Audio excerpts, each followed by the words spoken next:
Well, hello again. Welcome to Horror in Detail. Today we are going to share Wendigo and cryptids encounter stories. First story. The Thing in the Fields. This story was shared by u/snake973, so credits to him. When I was young, I lived on a farm in rural Oregon with my parents. I was the only child.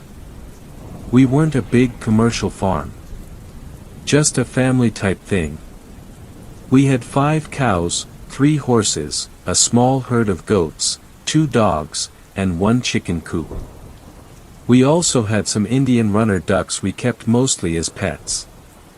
We didn't really make any money off the place, just enough to sustain the animals and a little extra for ourselves.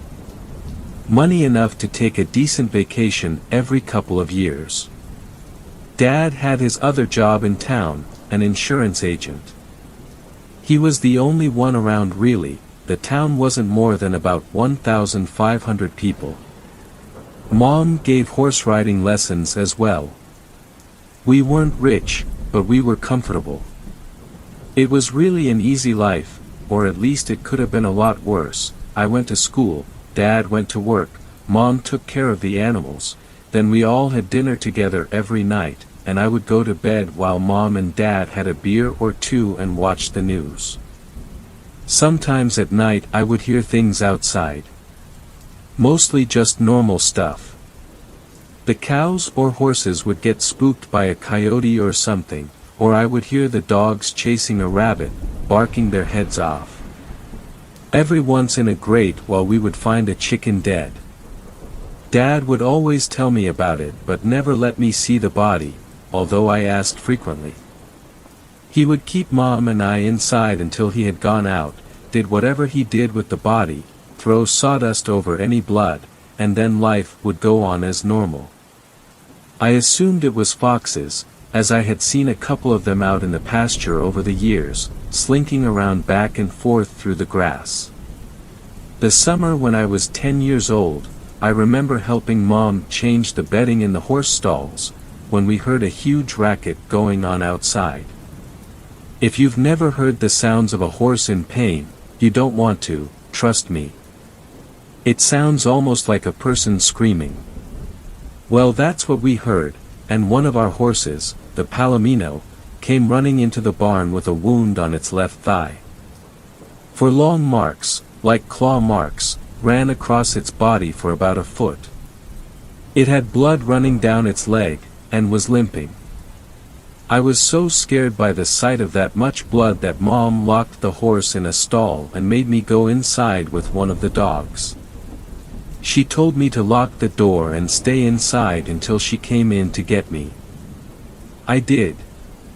Eventually Mom came inside and told me that the horse had hurt itself on the barbed wire that ran the perimeter of the pasture. We owned more land beyond that, but it was mostly forested. I guess I believed her at the time, but at dinner that night I noticed Dad was being particularly quiet and Mom was talking a lot more than she normally did. She was being really animated, and I noticed that Dad had gotten his rifle out and set it by the back door. Usually he only did that when the coyotes had been acting up. That night I went to bed as normal, but I had trouble falling asleep.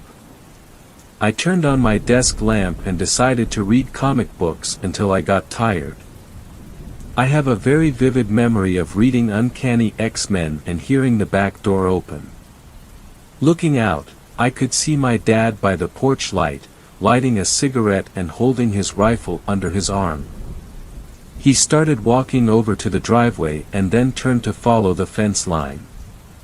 I couldn't sleep until I knew Dad was back safe. I kept coming downstairs with the excuse of getting water to see if Dad was back in the house yet, and each time all I saw was Mom sitting on the couch in the living room, staring at a blank TV screen and looking worried, sighing occasionally. Eventually, about 4 in the morning, I think, Dad did come back, and I was so tired and relieved that I fell asleep as soon as I knew he was home. He never told me what he did that night, but I never thought to ask. 2 months later I was back in school. It rains a lot in Oregon in the fall, and this day was no different. All I could hear from my bedroom was rain hitting the ground and the aluminum roof of the chicken coop. There was light thunder in the distance, but it was slowly getting closer. I thought I had heard a coyote yapping out around the garage, or it could have been one of the dogs. I looked out, straining my eyes to see whatever there may have been. In a brief and distant lightning flash I saw something. It looked almost like a person, but hunched over, and with a long torso. It was tall, taller than Dad, who was a good 6'4", at least. I just barely caught a glimpse of it on the near side of the garage, then the light faded and I didn't see it again that night. There was another dead chicken the next morning. The third in just as many weeks. I told Dad what I had seen the previous night.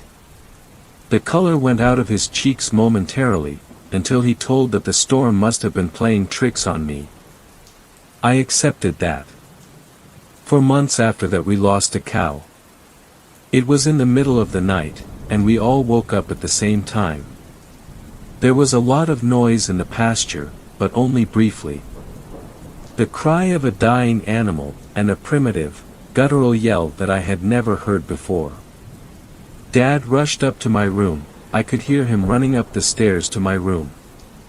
He had his rifle in hand, and opened my door. He saw I was awake and told me to stay inside no matter what and try to go back to sleep. I don't think I have to say that sleep wasn't really an option any longer, but I did stay in my room, with a blanket held tight around my shoulders and staring out the window. Probably about 10 minutes later I heard gunshots in the field. I don't know what he was shooting at, whether it was whatever had attacked the cow, or the cow itself, trying to put the animal out of its misery. Dad rarely, if ever, talked about that night.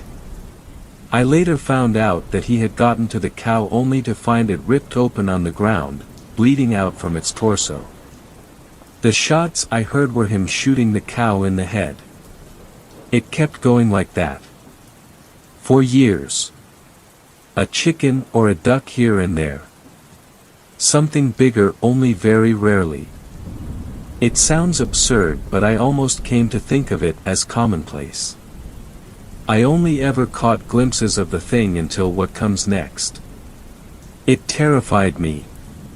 It happened in the middle of the day, over the course of a long weekend when my parents had gone to Seattle to see my uncle, who was ill. It was on a Saturday afternoon. I was 17 years old. I was out in the barn putting out food for the horses and the dogs. The horses were running around out in the pasture and the dogs were asleep in the corner of one of the horse stalls. I heard something rustling in the tall grass outside in the pasture. The dogs looked around a little bit but didn't seem to mind. I assumed it was just one of the horses waiting for me to leave so they could eat. I kept going about what I was doing, and in several minutes I thought I heard breathing. I turned to look and it was standing in the door.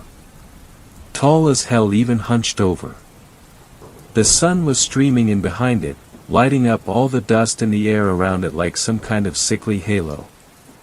It was looking at me. Considering me.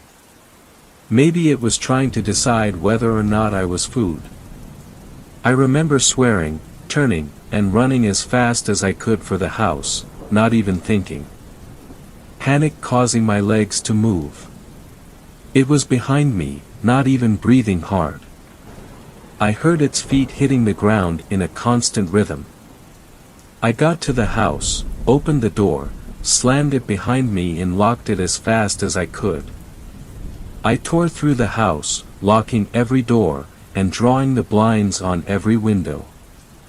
I could hear it snarling outside the back door.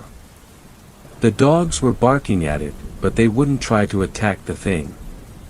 It was too big and they knew it. It roared at the dogs and they ran off, probably to hide in the pasture. I went to my parents' bedroom and got Dad's rifle. I loaded it, set up a chair in the living room facing the back door, and waited. It started prowling around the house. I could hear its feet crunching on the gravel of the driveway and the wooden planks of the back deck. It kept walking, back and forth. I thought about trying to look through a window to see it, but I was too scared. Eventually, after hours of hoping it would go away, the sun went down. I turned on all of the outside lights and went up to my room. I opened my window, with the rifle in my hands, hoping to be able to pick the thing off from above. I saw it lurking just beyond the glow from the porch light. It had long, sinewy arms, and walked on bent knee. It was by the chicken coop. Then it disappeared from view. I heard the chicken squawking and screeching. The thing reappeared with a dead, bloody chicken in its hands. It bit off one of the wings with jaws that were dripping with slime and drool and let the dead bird drop to the ground at its feet. Then it looked at me. Its eyes made contact with my eyes. It turned away again, back to the chickens. It came back with another bird, mutilated it in front of me, and dropped it. It went back again. And again. I should have taken a shot at it, but I was astounded and confused trying to figure out what it was doing. Then it hit me. It was a show of power. It was showing me that it was stronger than me. That it could do whatever it wanted to do because I couldn't stop it. At the same time I felt powerless and sickened. Powerless because what it was saying was true. If it was just that thing in me, I wouldn't stand a chance. Sickened because I realized what kind of intelligence it would need to be able to convey that message. The thought shook me out of my stupor and I remembered the rifle at my side. It was heading back to the chickens, and I decided that when it came back I would take my shot. It strode back to the porch.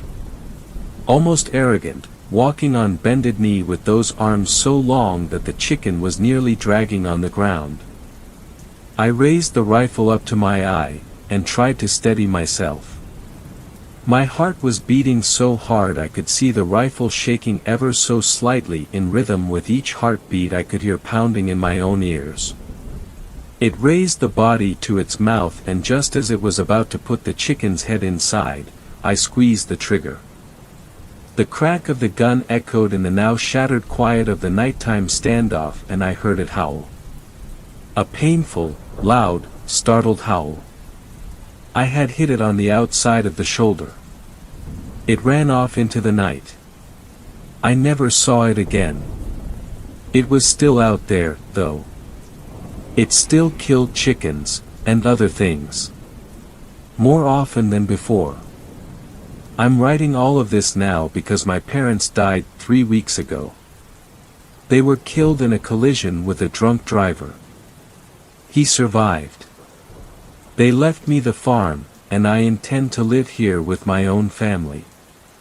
I'm 32 now, and I work for an Oregon Fish and Game office in Salem. I'm married to a wonderful woman named Stephanie. We have one son, Zachary, who is 4 years old. We are expecting a daughter in 4 months. I've come to the farmhouse alone today. I told Steph that I just wanted some time alone in my parents' house. To deal with some emotions. She was very understanding. I've come back to claim what is rightfully mine. I have Dad's rifle next to me on the table and it is almost dusk. I've also brought several portable halogen lights to set up around the house, and my own shotgun. I'm borrowing a handgun from Joe, a guy at Fish and Game who I work with. When I am done typing this account of my memories, I will print it out, and leave it on the dining room table, along with my wedding ring and my key to the safe deposit box where my will is kept. Everything is loaded and ready. Hopefully I will return here to collect these things and nobody will ever know I wrote this. Steph, in the event that you are the unfortunate soul to find this, which I'm terrified to think seems a likely outcome.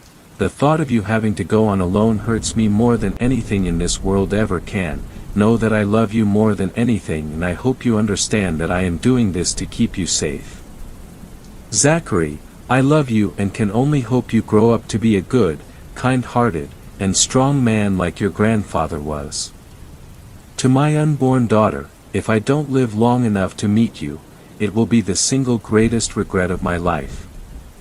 Tell the police, tell Fish and Game, call Joe, he's one of the few people who knows about this. Make this situation known. Eventually someone will kill it, even if it isn't me. Goodbye for now. Second story. This story was shared by Traditional Tao, so credits to him. We survived a Wendigo attack. I'm happy to see others also had these experiences. It's a bit like group therapy, in a very twisted way, I guess. This isn't an AA meeting or anything. Years ago, when I was fresh out of high school, me and my friends went for a camping trip, since it'd be the last time we saw each other before college sent us on our separate ways. We had planned to go deep into the national forest in the mountains, and just enjoy ourselves for a few weeks. My friends who came along were Preston, a Native American who had several years of survivalist strategies under his belt. Jamie, a hunting and gun enthusiast like me, with a propensity for adventure. Mark, Preston's friend, not so much mine. He smoked a lot of drugs and seemed to be okay, but I was always on edge around him. With us we packed 2 tents, dried fruit, rice, camping supplies, and beer, along with a Mini 14 rifle, a Saiga 12 shotgun, 2 pistols, my Taurus Judge revolver, and Jamie's .357 revolver. We packed all of this into my battered BMW station wagon, with me being the driver. Stopping at a car park, we loaded up our gear on our backs and began going deep into the forest. The first day was uneventful.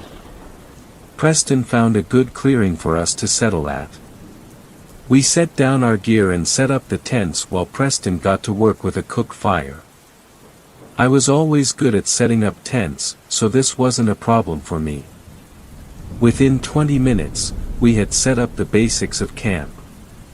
I cracked open a beer and sat next to Preston, who had created a roaring fire. I smiled at him. "I'm gonna miss you, man." I patted his back. "Me too." "Let's enjoy this," he responded. Jamie and Mark were carrying on, exploring the surrounding area. At the time, I could have sworn I saw a pair of green eyes and antlers looking at me. I would come to regret not asking Preston in the coming days. I tried to forget as we sat down to dinner that night. Campfire curry, a mix of curry spices, frozen chicken we brought and prepared, and a few vegetables, along with a small pot of rice. As it was the first night, we ate all of our perishables. It was tasty for sure.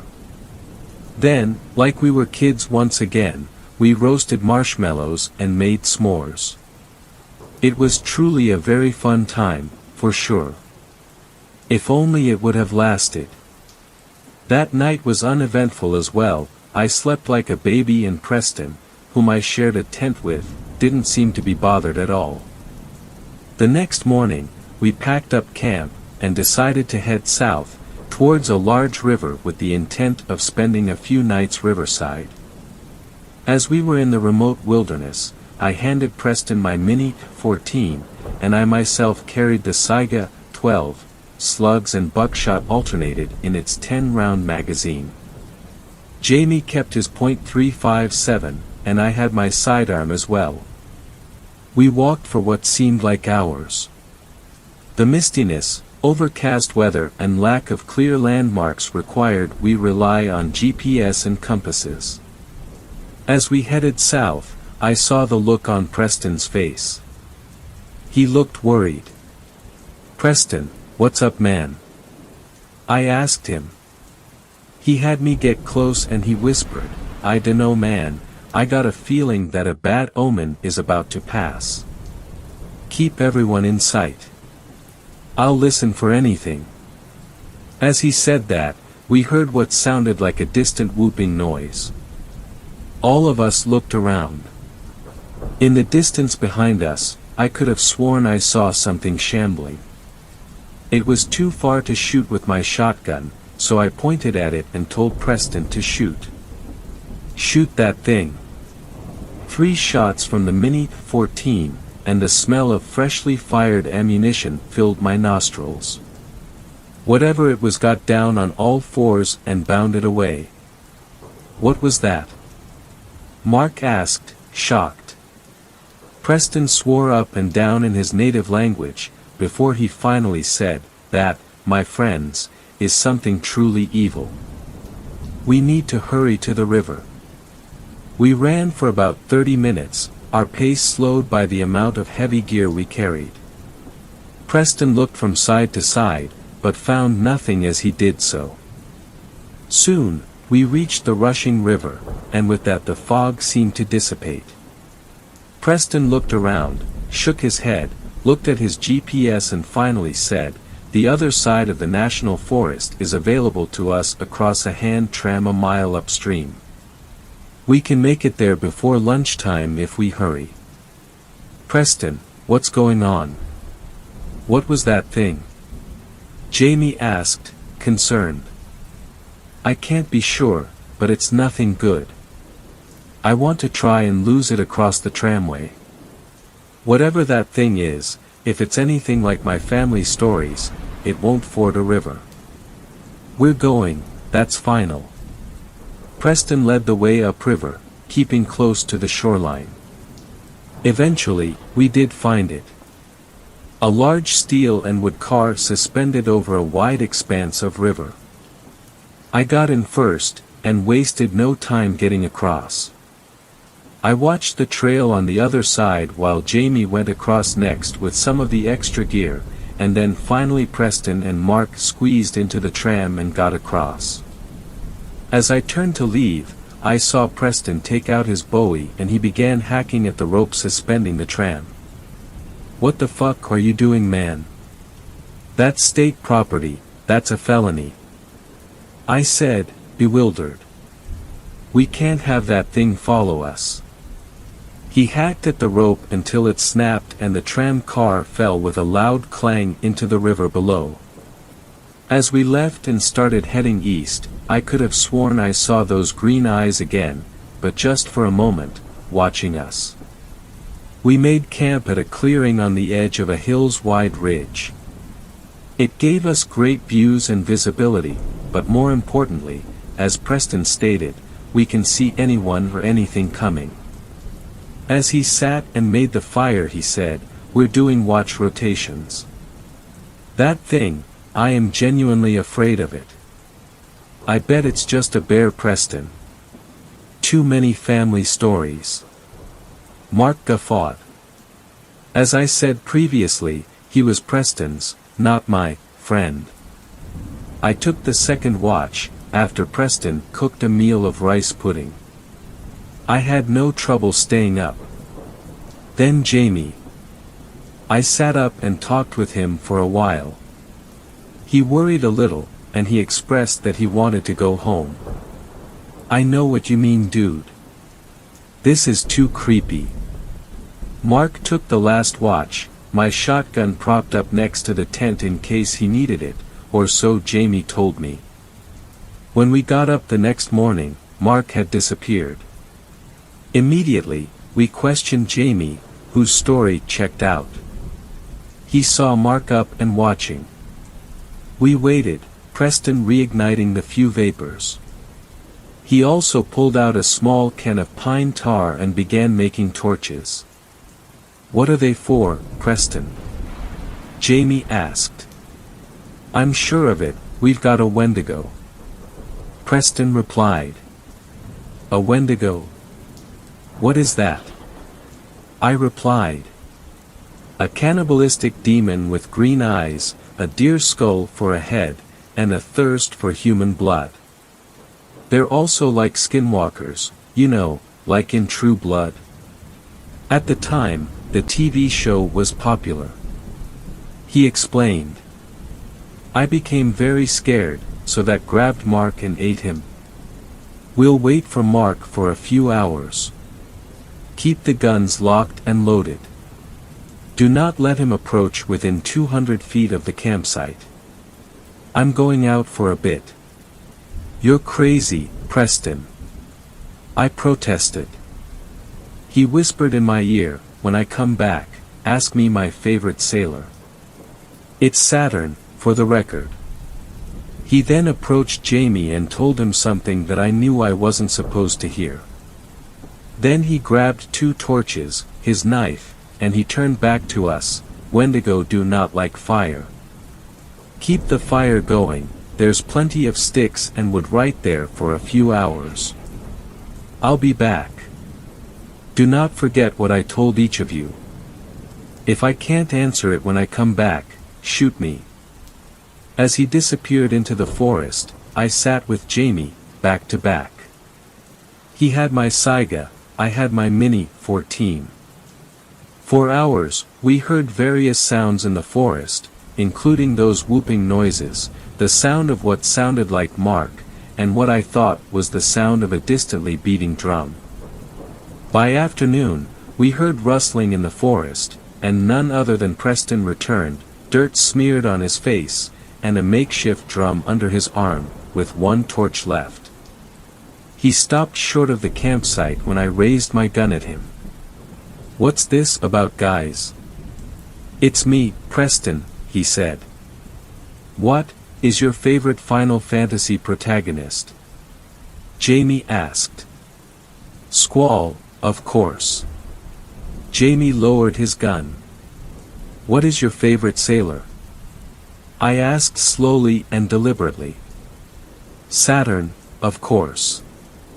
I suppose this means Mark is still missing, yes, he responded. I lowered my gun and said, come on up, dude. And yeah, we heard whooping noises but no sign. Preston averted his gaze, it's hunting us. I confirmed the tracks, and my little serenade in tribal chants caused it to at one point come and look at me. How did you get away? I asked. I chased it with fire. They're afraid of it, remember, he responded. Do guns harm them? I asked slowly. It can injure them, but you really need fire or silver. We only have fire, as usual. We're going to burn one of the tents and drop some gear.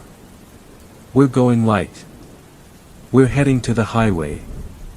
It's 35 miles to the east, but we can get there over 2 days. But we'll need to double our night rotations. And if you see anything that looks like Mark, he's dead, guys. I'm sure of it. Preston responded. I was very afraid at this point. The sinking feeling that my idea could have gotten everyone killed. I took charge. We will do 15 miles today, and 20 tomorrow. We will hitch a ride back to the car. We'll burn our trash as we move. We'll burn the tent tomorrow morning. Let's go, now. We hastily packed what we could carry, and burned much of our non-essentials. We hurried throughout the afternoon and early evening, running when we could and walking as quickly as we could. The whooping call continued to seem to follow us at a distance. I didn't, however, see antlers or green eyes when I looked back. Eventually, we found a clearing that was decently sized, had good visibility and sticks. We hastily gathered firewood, all staying as a group, and we pitched camp. That dinner was cold jerky and dried fruit. Preston was unwilling to attract attention from smells, but he did create several pine tar torches and set them at the outskirts. We didn't say a word, but me and Preston took the first watch. Then Jamie and Preston, then me and Jamie. This continued every 2 hours until the daytime. As day broke, we heard screaming. Mark's voice came from the woods crying for help. Preston shook his head. It got him. We can't do anything about it. We burned that tent and continued traveling throughout the day. I could see it today, though. It didn't bother to hide itself by noon. The Wendigo was about 7 feet tall. Its limbs were blackened, 2 glowing green eyes set into a deer's skull with antlers. Soft whooping noises. It kept its distance. I pulled my revolver and aimed at it, about 250 feet away. Firing, I hit it in the chest. It barely flinched. The thing turned and stared at me. Preston began to shout at it aggressively in his native language. It stopped, tilted its head, and then responded to him. I asked him, "What the hell did he say to you?" I asked him what he did with Mark. He responded, "Who's that?" Preston then grabbed my Mini 14 and fired repeatedly at him. This abomination seemed to get annoyed. I followed up with a well-placed slug to the chest from my Saiga. It howled in pain and dashed away into the woods. "We better run, I think," I remarked to the group. We ran for a good 20 minutes, when suddenly, in a clearing ahead of us, was a human silhouette. Naked, filthy. "Guys, it's me. You gotta take me back. I escaped that thing and have been running from it for the last day." It was Mark. I pointed my Saiga at Mark. "What happened to your clothes, Mark?" "Yeah, and if you're Mark, tell us the name of the school we went to," Preston said. He pointed the rifle at his head. "Come on guys, don't play around, it's me. I'm cold, I'm hungry, and I want to go home," he protested. "Jamie, shoot him in the leg with his revolver." Mark screamed in pain, "Unless you want the next to be your head, answer the fucking questions," Jamie shouted. That's when Mark's head snapped to Jamie, in a grossly unnatural fashion. I was paralyzed by fear as it appeared as if Mark was contorting and screaming in unnatural tones. I fired, repeatedly. All remaining shells in the magazine. It just seemed to shred the upper skin. Putting that on my back, I remembered, Wendigos hate fire.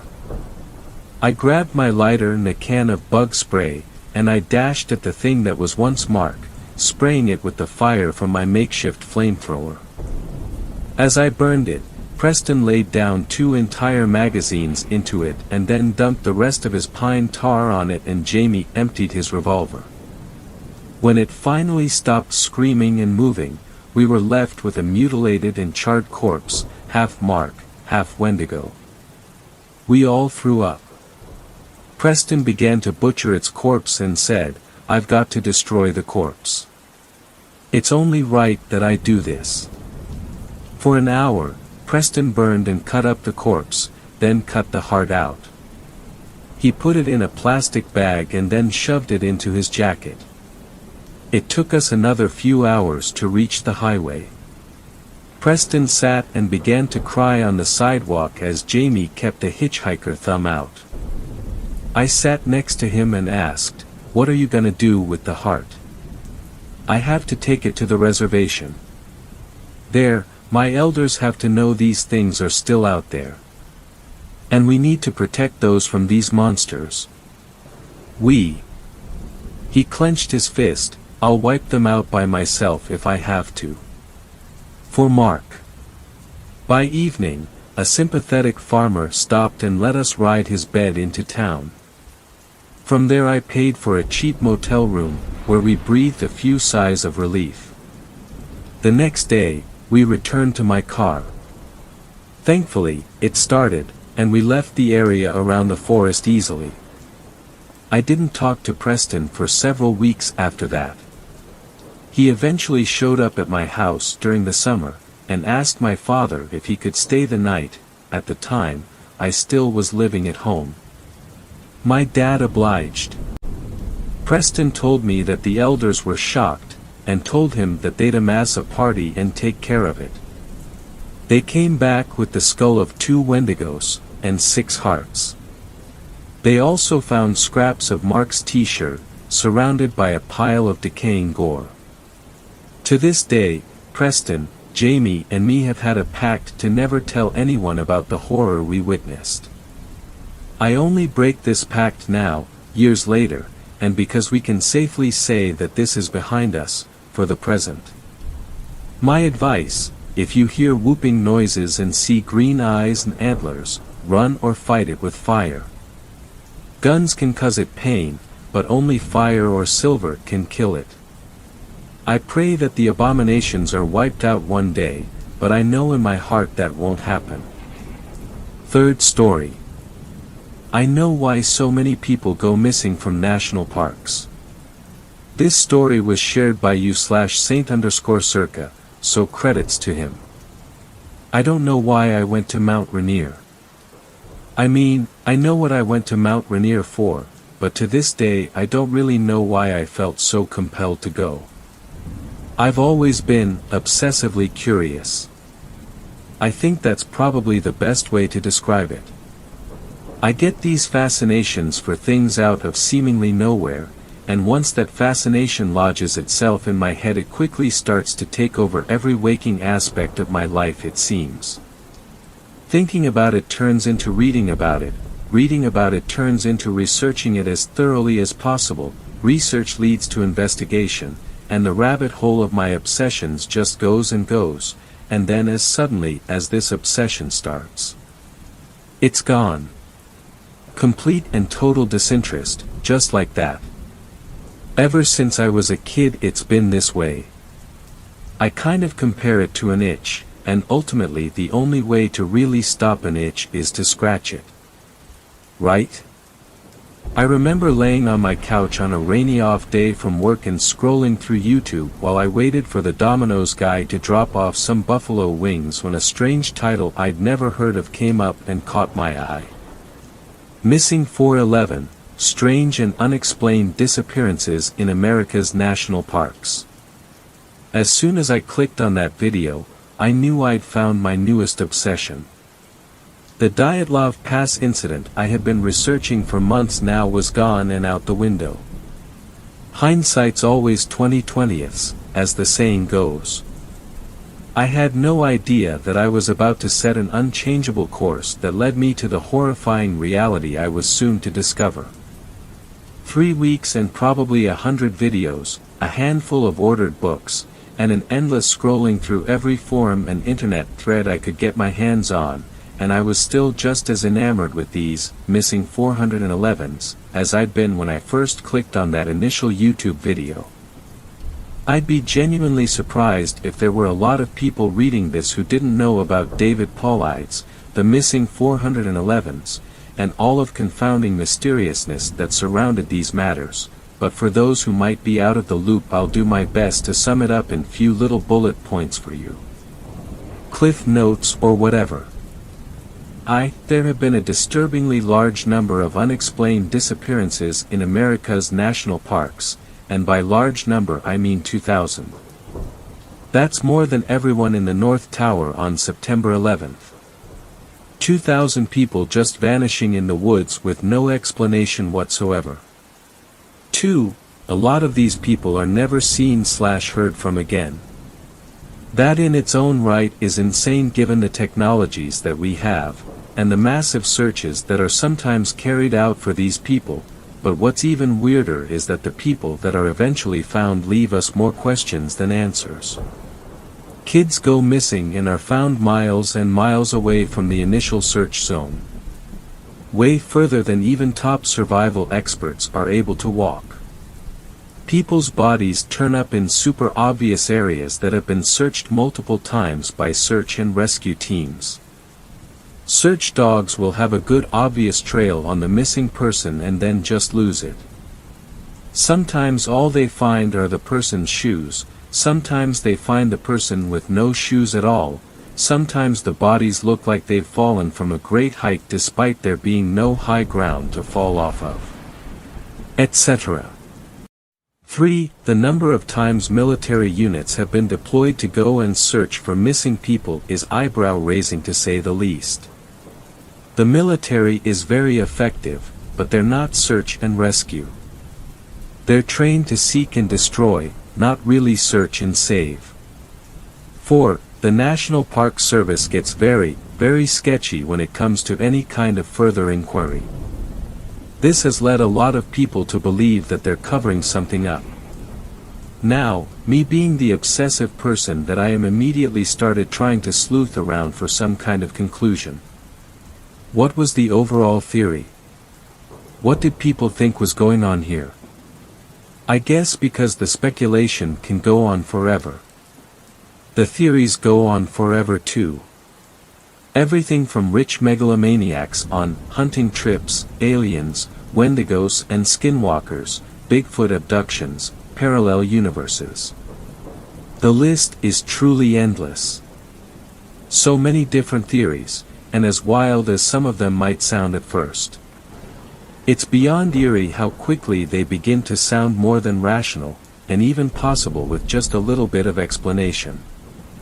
But as I poured through the seemingly endless accounts and rumors, there was one theory that hit a stronger chord with me than the rest. Feral people. In a nutshell, the theory is that during the Great Depression, maybe even earlier, people took off with their families deep into these wilderness regions to live off the land and get away from the crippling poverty of the cities and towns during that time. Generations of incest and isolation resulted in their ancestors being what we would consider feral, completely hostile, incapable of reasoning that we can comprehend, with a multi-generational knowledge of the land they lived in and how to survive it. Paired with a relatively untouched, government-protected, after all, access to a virtually endless number of resources. Other humans, if the opportunity presented itself, could not only be a decent food opportunity, but they were also food opportunity with extremely valuable tools just ripe for taking. Like cereal with a fucking prize in the box. Can you imagine how valuable a water bottle would be to a caveman? How wildly priceless a fishing pole would look. The National Park Service knows about these feral people, but they also know it'd be a huge risk to go traipsing in the wilderness looking for bloodthirsty cannibals that are more competent and dangerous than even the most apex predators they live with. They also provide an extremely valuable insight for scientists to study all sorts of things about human nature, but from time to time they get a little too close, or they get too bold and give their locations away. The military gets called in to dispose of these tribes in a discreet and efficient manner before more people disappear, and as a result more people take to the woods to find their missing people. For whatever reason this theory made perfect sense to me. Well, almost perfect sense. It checked almost all the boxes. Children and elderly people go missing because they're the easiest to overpower. Hikers who are by themselves go missing because they're by themselves and can be ambushed quicker than a group of hikers could. Hunters go missing because they're far off the beaten path, and they have weapons that are worth the risk. It even explains why bow hunters tend to go missing more than gun hunters. Bows are easier to figure out, and lower maintenance. We already know people go missing without a trace and are never found again. Would it be so wild to say in the same breath that people are never found in the first place for the same reasons? Even most of your Bigfoot sightings in these national parks could be explained with the feral people theory. Imagine what you would look like if you had never had a haircut, if you'd never taken a shower, or clipped your nails, or combed your hair or shaved your beard. Throw a Habsburg jaw or a heavy brow in the mix from years of intrafamilial breeding and you're pretty much the perfect definition of a Sasquatch at that point. but for all the information and cross-examinations that I would read about to seemingly prove this theory. There were admittedly a few glaring loopholes that with a bit more thought would very quickly start to pull the whole idea apart. Humans are truly a scourge on this planet. Anywhere we go we leave a mess, we make smoke from fires, we burn things down accidentally, we cut down trees and leave bones lying all over the place. The very steps we take kill the forest floor, leaving huge patches of dirt wherever we stay for more than a few days. We are hands down the easiest animal to find. Every human that's ever walked the earth inherently believes that the earth is theirs. I guess that manifests even in the most unconscious of ways. Not to mention the scientific probabilities, infertility that comes with incest, crippling genetic mutations, etc. For all the positive evidence, I'll be the first to admit there were some serious holes in the theory. So around and around I went with this concept. 4 months. Ruling it in and ruling it out. Until one day I was given what I can only describe as a divine revelation. Like the conspiracy gods took pity on my slow decay into insanity and threw me a nice big bone to chew on, and this one actually had some meat on it. I had fallen asleep on the couch amidst another bout of determined research. YouTube was once again in the background. When I woke up from my nap I went for the remote when the narrator of the video caught my attention. Missing 411s had rabbit holed into unexplained mysteries in general, and unexplained mysteries had rabbit holed into crazy discoveries made by scientists and historians. The narrator was talking about this skull that had been found. The picture of it was posted up for the viewer to see while he talked about it. It was an old weathered-looking skull that had puncture holes in the cranium part. Because of these holes scientists thought for a long time that this child had been the victim of a human sacrifice, but through a series of discoveries it was made apparent that this child in actuality had been picked clean off the ground by a crowned eagle. Suddenly it hit me. I sprang out of my seat like a madman as all the pieces began to fall together like an Rubik's cube that was all but solving itself. Giant fucking eagles. I know. It sounds ridiculous. On the surface more ridiculous than any other theory brought forward, but like my dad always said, the difference between bat's hit and guano is the stuff that's inside it, and this was no different. I'm not going to get into every painful detail here, but I do have to point out a few just to show you where I'm coming from here. Eagles eat take out. They swoop in, snatch and kill their food, fly it back, and eat in the nest. This explains why people go missing and are never found again. They're being looked for somewhere on the forest floor, when they've actually been carried up a mountain and dropped in a nest somewhere. This also explains why the people who are found are way further out than they by all rights should be, and why so many seem to have fallen from a great height. The eagle takes someone who's a little too heavy, takes someone who doesn't die right away and squirms a bit too much, gets spooked or startled and needs to fly faster, and they drop their meal. 2. Eagles are ambush predators. They hang out on a perch, and as soon as they see a tasty snack, they swoop and pin it down, kill it, then swoop back with their newly acquired meal to wherever it is they nest at. This explains why so many lone hikers go missing off a trail. Just like a hunter would babysit a game trail for deer, an eagle babysits a footpath for humans, and speaking of deer. 3. An eagle large enough to swoop up with a human would more than likely have a reliable food source of deer, and there are a crap ton of deer. In Yellowstone alone there are over 2,000 mule deer running around, and that's just mule deer, and this is the very reason why hunters go missing. If you're out hunting a deer then chances are you're wearing scents, and making deer calls. In other words, you are actively trying to convince deer that you are in fact, also a deer, but the same artificial smells and bleats that would attract a nice big 10-point would just as easily be a free food sign for a large bird of prey. 4. This also explains why so many times only aspects of the missing person have been found. Shoes, backpacks, cameras, hiking sticks, bows, etc. Eagles are smart creatures. They probably learned pretty quickly that there's a lot of stuff on these humans that aren't edible. Clothing can be torn through easily enough, but the thicker, more durable stuff gets ripped off and discarded. Like a deer's antlers. The feet are torn off by the ankles and smaller animals eat whatever is left inside. Now, I know if you're reading this, you're probably thinking one glaring thing. Come on Saint_Circa.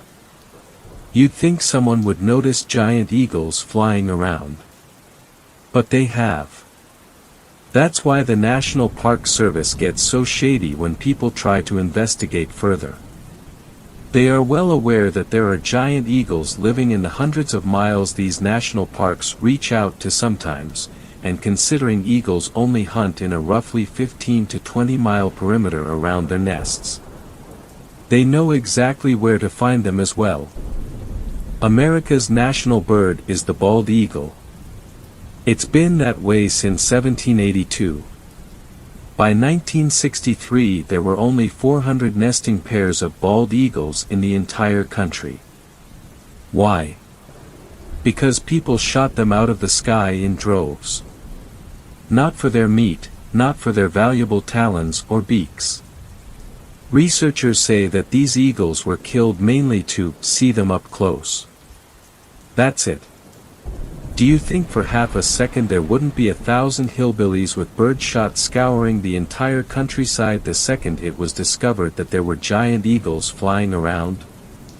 My best guess is that the National Park Service works in tandem with wildlife conservationist groups to keep these endangered animals as secret as possible, but you can't just let giant man-eating eagles fuck each other willy-nilly and fly around eating whatever they want whenever they feel like. No one's going to go spend money to hang out at a natural park they'll be killed and eaten at. That'd be horrible for business. In comes the military. You see, it's not just the military that's sent out to find these missing people. It's one particularly small, but highly effective section of the military, and that section is the Green Berets. Green Berets have a large set of skills, but two of their main purposes are special reconnaissance and unconventional warfare. And almost all their operations fall under the category of classified. In layman's terms, they specialize in finding things and reporting information on it. And killing things in very unique and creative ways. And then of course they're not allowed to talk about any of it. Total secrecy. You think these guys get called out because Tiny Tim got turned around in the woods? Bullshit. The government can't even send a real hazmat team to Palestine, Ohio when a chemical fire radiates the entire town. No, they go out there when park rangers suspect Tiny Tim got turned into a giant eagle's lunch, and they need the best of the best to identify if that is indeed the case and take it down/dispose of it properly if it is, and keep their mouths shut about it afterwards. They get sent out when scientists speculate that the giant eagle population has grown too high and is risking compromise. The Green Berets go out and depopulate a bit. Keep the population under control, and keep their mouths shut about it afterwards. They get sent out when one dies so they can collect the body for research, and keep their mouths shut about it afterwards. I was absolutely sure of it, but even after this certainty cemented itself into everything else I knew to be true. A new dangerous itch began to invade the back of my mind. You can't just know that a house is haunted. You have to actually see the fucking ghost, don't you? I fought it for longer than I thought possible, but within 7 months of watching that first video I found myself driving to Mount Rainier. I had to complete the experiment. I had to be sure, that I was sure, that I was sure. How's that song go? The old 80s one. Blinded with science. Took forever to plan the trip. I'd already been spending weeks studying things about eagles, but now I had to reorient and study how to spot eagles. When they hunted, how to watch them without spooking them, etc. But after 4 deep diving months I had my plan, and everything I needed to carry it out. I chose Mount Rainier for 2 reasons. The first being it was close, the second being that there have been an unusual number of disappearances not only on the mountain itself, but in the entirety of the national park that surrounded it. Even by national park standards. In the small hours of the morning, as the sun was just beginning to rise, I took off down the trail and began looking for the perfect spot to set up my blind. See, normal eagles hang out in big trees, or on the sides of cliffs, but my hypothesis was that a giant eagle would probably be hanging out in crevices against cliffs. When something it could eat walked into its radar, it would swoop out and ambush it. About 4 hours into my trip, I found a spot I thought was ideal. A small hilltop with trees, but not too many trees. At the bottom of the hill to my left a large cliff wall could be seen. To the right was relatively flat land with enough space in between for a large bird to fly through unhindered. And so, I waited, and waited, and waited. For 3 days I sat in that fucking blind. Watching the deer. Eating cold maize and trying my hardest not to doze off. At the beginning of day 4, however, it would all change. I was just considering leaving. When you're alone in a ramshackle tent, it doesn't take long for your mind to convince you of what an idiot you are. Giant eagles. Come on, Saint_Circa, look at all the time you've wasted. Why can't you get hooked on something productive? As a big 10-point stepped out of the brush into the area just in front of me, I watched it with a sort of boredom. Deer are cool the first time you see one, but this had to have been the 100th deer in 3 days that I'd seen, and at the end of the day they're just horses with antlers. They mosey, they eat. They poop and leave. I guess in my boredom I didn't really notice how quiet the forest had gotten. The deer did though. It stopped mid-bite and perked its head up, locked rigidly into place with a big mess of grass hanging out of its mouth. And that's when it happened. It was so fast my mind hardly had time to process it. One moment the deer was standing there, and the next it was pinned to the ground. I sat there wide-eyed and in shock from the hidden barrier of my blind. Standing over this thing was the largest animal I had ever seen.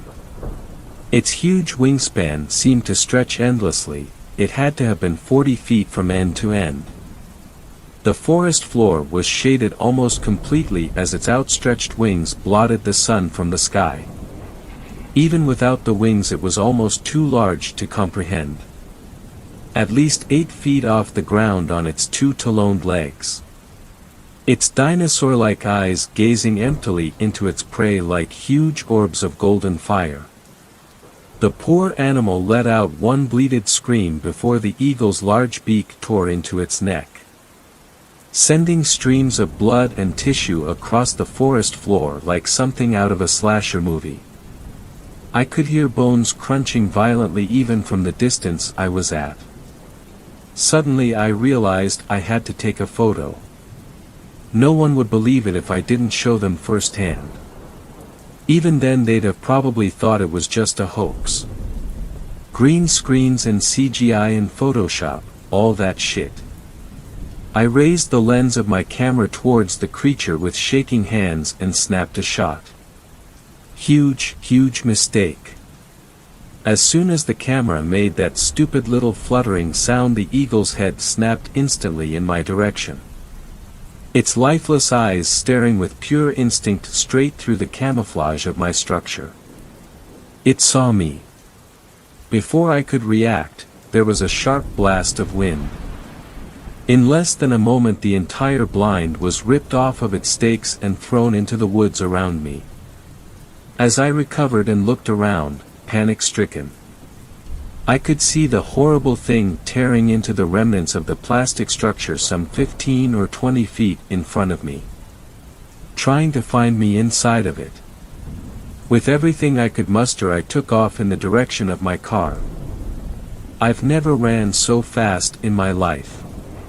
It took a long time to get back to my car, and the few times I stopped to try and catch my breath or dry heave I was all but sure would result in me being another missing 411 on Mount Rainier.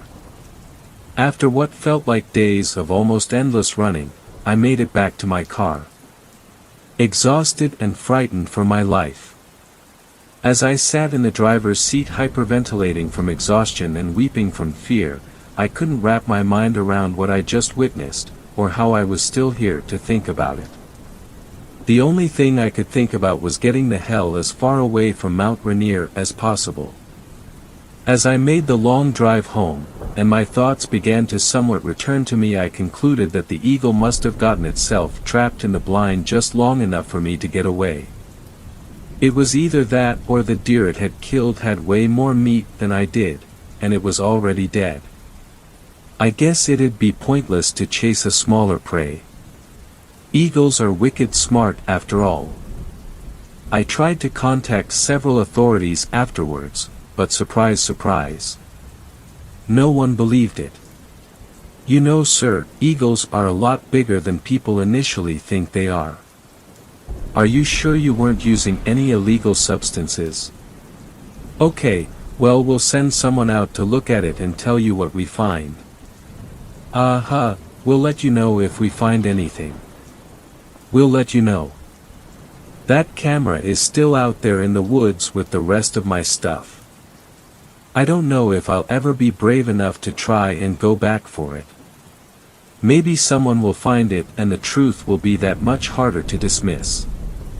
For now, I only have you guys to tell. The National Park Service is hiding something big in the mountains and forests of the United States, and if you ever go hiking in one of these remote places, make sure you are never alone. Fourth story. Wendigo encounter. I am not sure if this is the right place to post this, but I am scared shitless. After hearing stories and looking stuff up online, I'm fairly sure it was a Wendigo. Me, my son and girlfriend were attacked by something. We were camping up in the northernmost area of Washington. My girlfriend is incredibly superstitious, so she insisted we brought weapons. So I had my combat knife and a 12-gauge shotgun, and she brought a .22 rifle alongside a newly sharpened machete. Our son was just 3 years old at the time. She and I were set on edge from a park ranger, who seemed very tense and uneasy, who stopped us and instead of confiscating our weapons told us to be careful and stay safe, then sent us along our way to the camp. When we got there, we were informed that several visitors had spoken about some unnatural noises and a pale creature that would mimic voices and sounds of people who weren't talking or seeming to be distracted. I laughed and put the idea out my mind, thinking to myself, there's no way. They're fucking with us. But I knew better. So we then reached the area we were going to set up camp. We immediately got a fire ready to light and set up our tent and bags. I fed my son as my girlfriend ate a snack. We decided to get a lay of the area, so me and my girlfriend hiked around for about an hour or so. I had one of those baby carrying backpacks and my son started to get real heavy. Everything seemed normal until I saw something down the almost path we were on. We walked closer to investigate and saw drag marks. It looked as if someone had killed a buck. There was a whole outline in the dirt with a small dried pool of blood as if someone grabbed it from the antlers and pulled. That wouldn't be possible for any man to do, the buck or whatever it was would have been way too big for that. Shaken, we rushed back to base camp and restarted the fire and hurried back into our tent. Too afraid to leave since it was dusk by now, we stayed inside the tent and my girlfriend put our son to bed. Eventually, probably from the exhaustion of fright, we fell asleep. What must have been hours later, I awoke to a faint rasping sound that sounded like a child crying. I gazed outside in confusion and saw the outline of a creature that seemed to be a buck, standing over something. It seemed to be about 20 feet away, but at a closer glance had unnaturally long limbs for a buck, and was eerily tall. In sudden fear, I unloaded 2 shots into the creature and heard a loud blood-curdling cry. My girlfriend awoke screaming to the shots I had fired as I tried to explain what I had heard. To my surprise, the animal hadn't moved an inch. Then I noticed the stains on the side of the animal. It looked like blood was running down the edge, and lots of it. It stared at me deep into my eyes as I became petrified with fear. A sinister feeling of dread fell over me as if it knew I could not move. I thought to myself, what if it starts to bolt towards us? Just then, this tall, decrepit demonic thing seemed to whisper something. I could not exactly tell what it was saying, but it seemed to have said, "I need more children." My girlfriend screamed, asking where our son was. We blacked out. In the morning we awoke to park rangers at our campsite. We didn't see our son anywhere. We told the rangers that he was missing and they started a search party. I explained what had happened and strangely they seemed to believe it. The one who seemed to be older by at least a decade pulled along the one we met earlier and whispered in his ear. I only heard a single line and I'm not even sure if what I heard was correct. It sounded like he said, "It's getting bolder." They didn't seem to want us by ourselves, so they waited with us while they continued the search. We stayed in a log cabin for 3 days with a forest ranger. When suddenly some rangers came into the cabin saying they could not find our son. My girlfriend starts to sob. I start to hate myself, thinking that I could have done something if I wasn't frozen in fear. We rushed outside only to find some injured and frightened police officials. The rangers wouldn't tell us anything of what happened or what they saw, or why the cops were scared shitless. All we know is that we don't have a son anymore. God help whoever goes into that forest next, and please don't bring your kids with you. 5th story. This story was shared by you/yogurtclassateni3915, so credits to him. Wendigos in Europe. Very disturbing encounter. Yesterday evening, I went for a walk through the woods near where I live. It is quiet and apart from the odd few teenagers drinking and whatnot, it was quite a chill place to be on a British summer's evening. I am very familiar with these woods. I used to come here a lot as a child, so I know that there are no animals larger than foxes that roam them, so the next part of the story gets really weird. As I was walking through the forest, the sun began to set. It was around 8 p.m., and began walking out of the forest the same way I came in.